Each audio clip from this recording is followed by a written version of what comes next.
ಪ್ರವಾದನೆ ಅಂದ್ರೆ ಆ ಪ್ರವಾದ 100% ನೆರವೇರಿತು. ನಾವು ದಾವಣಗೆರೆ ಡಿಸ್ಟಿಕ್ ಹರಿಹರ ತಾಲೂಕು ಬೆಳ್ಳೂಡಿ ಗ್ರಾಮದಲ್ಲಿ ನಮ್ಮ ಸೇವೆ ನಡೀತಾ ಇದೆ. ದೇವ್ರು ನಡೆಸ್ತಾ ಇದ್ದಾರೆ.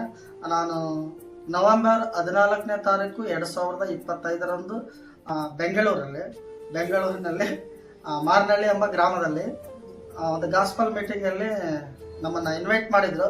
ನಾವು ಕುಟುಂಬವಾಗಿ ಬಂದಿದ್ವಿ. ಅಲ್ಲಿ ಗಾಸ್ಪಲ್ ಮೀಟಿಂಗಲ್ಲಿ ಮಂಜು ಪಾಸ್ಟರ್ ನಮಗೆ ಭೇಟಿಯಾದರು. ಅವರು ಪ್ರಾರ್ಥನೆ ಮಾಡ್ತಾ ಇದ್ರು. ಪ್ರಾರ್ಥನೆ ಮಾಡುವಾಗ ನಮಗೂ ಕೂಡ ಒಂದು ಪ್ರಾರ್ಥನೆ ಮಾಡಿದ್ರು. ಪ್ರಾರ್ಥನೆ ಮಾಡುವಂಥ ಸಮಯದಲ್ಲಿ ಪರಿಶುದ್ಧಾತ್ಮನವರೊಟ್ಟಿಗೆ ಮಾತನಾಡಲಿಕ್ಕೆ ಸ್ಟಾರ್ಟ್ ಮಾಡಿದ್ರು.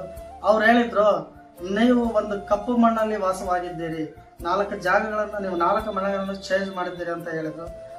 ಕರೆಕ್ಟಾಗಿ ಇವ್ರಿಗೇನು ಗೊತ್ತು ಅಂತ ಯೋಚನೆ ಮಾಡಬೇಕಾದ್ರೆ, ಅದೇ ರೀತಿಯಾಗಿ ಮತ್ತೆ ನೀವು ಡ್ರೈವಿಂಗ್ ಡಿಪಾರ್ಟ್ಮೆಂಟ್ ಅಲ್ಲಿ ಇದ್ದೀರಿ ಅಂತ ಹೇಳಿದ್ರು. ನಾನು ಆಟೋ ಓಡಿಸುವಂಥದ್ದು, ನಾನು ಡ್ರೈವಿಂಗ್ ಮಾಡುವಂಥದ್ದು ಇವ್ರಿಗೇನು ಗೊತ್ತು ಅಂತ ನನಗೆ ಆಶ್ಚರ್ಯ ಆಗೋಯ್ತು.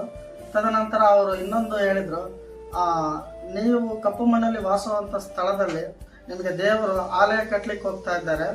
ಆ ಆಲಯ ಕಟ್ಟಲಿಕ್ಕೆ ಒಂದು ಸಮಯವನ್ನು ಕೂಡ ಹೇಳಿದ್ರು. ನವೆಂಬರ್ 14, 2025ರಂದು ನಾವು ಬಂದಿರುವಾಗ ಮಾರ್ಚ್ 27 ದೇವರು ನಿಮಗೆ ಒಂದು ಬಾಗಿಲನ್ನು ತೆರಲಿಕ್ಕಿದ್ದಾರೆ. ಅವತ್ತಿನ ವಿಶೇಷತೆ ಏನಂದ್ರೆ, ನನ್ನ ಮಗಳು ಹುಟ್ಟಿದ ದಿನವಾಗಿತ್ತು ಆ ಡೇಟ್.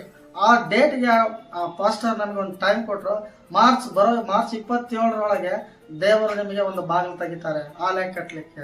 ಮಾರ್ಚ್ 27ಕ್ಕೆ ನನ್ನ ಮಗಳು ದೀಕ್ಷಂದು ಬರ್ತಡೇ ಇತ್ತು. ಅದ್ರೊಳಗೆ ದೇವರು ಎಲ್ಲವನ್ನು ಕಾರ್ಯ ಮಾಡಿದ್ರು. ಮಾರ್ಚ್ 27ಕ್ಕೆ ಏನಿರ್ಬೋದು ಇದು ವಿಶೇಷ ಈ ತರ ಹೇಳಿದ್ರಲ್ಲ ಅಂತಂದ್ರೆ, ಅವತ್ತಿನ ದಿನ ನನ್ನ ಮಗಳು ಹುಟ್ಟಿರೋಂಥದ್ದು ದಿನ. ಅವತ್ತಿನ ದಿನದಲ್ಲೇ ದೇವ್ರು ಎಷ್ಟೊಂದು ಕಾರ್ಯ ಮಾಡಿದ್ರು ಅಂದ್ರೆ, ಆಲಯ ಕಟ್ಟಲಿಕ್ಕೆ ನಮ್ಮ ಸಭೆಯಲ್ಲಿ ಯಾರು ಮುಂದೆ ಬರುವಂತರ ಯಾರು ಇದ್ದಿಲ್ಲ. ಏನೋ ಒಂದು ಕಾಣಿಕೆ ಕೊಡ್ತೀನಿ ಅಂದ್ರೂ ಗುಣಗುಟ್ಟು ಅಂತ ಇದ್ರು. ಅದೇ ರೀತಿಯಾಗಿ ಅವತ್ತಿನ ದಿನ ಹೇಳಿದಂತರ ಪ್ರಕಾರ ಅವತ್ತು ನಾವಿಲ್ಲಿ ಬೆಂಗಳೂರಿಂದ ಬಂದು ರಿಟರ್ನ್ ಊರಿಗೆ ಹೋಗ್ಬೇಕಾದ್ರೆ ವಿಶ್ವಾಸಿಗಳು ಪಾಶೆ ನನ್ನ ಹತ್ರ ಇಷ್ಟ ತಗೊಳ್ತೀನಿ, ನನ್ನ ಹತ್ರ ಇಷ್ಟ ತಗೊಳ್ತೀನಿ ಅಂತಂದು ಎಲ್ಲ ಕರಗಳನ್ನು ದೇವ್ರ ಮುಂಚೆ ಹಚ್ಚಿದ್ರು. ಅವತ್ತಿನ ದಿನ ಮಾರ್ಚ್ 27ಕ್ಕೆ ದೇವ್ರು ಎಲ್ಲ ಬಾಗಿಲನ್ನು ತೆಗೆದ್ರು. ಪಾಸ್ಟರ್ ಪ್ರವಾದನೆ ಮಾಡಿದಂಥದ್ದು ನಮ್ಮ ಜೀವಿತದಲ್ಲೇ ನೆರವೇರಿತು.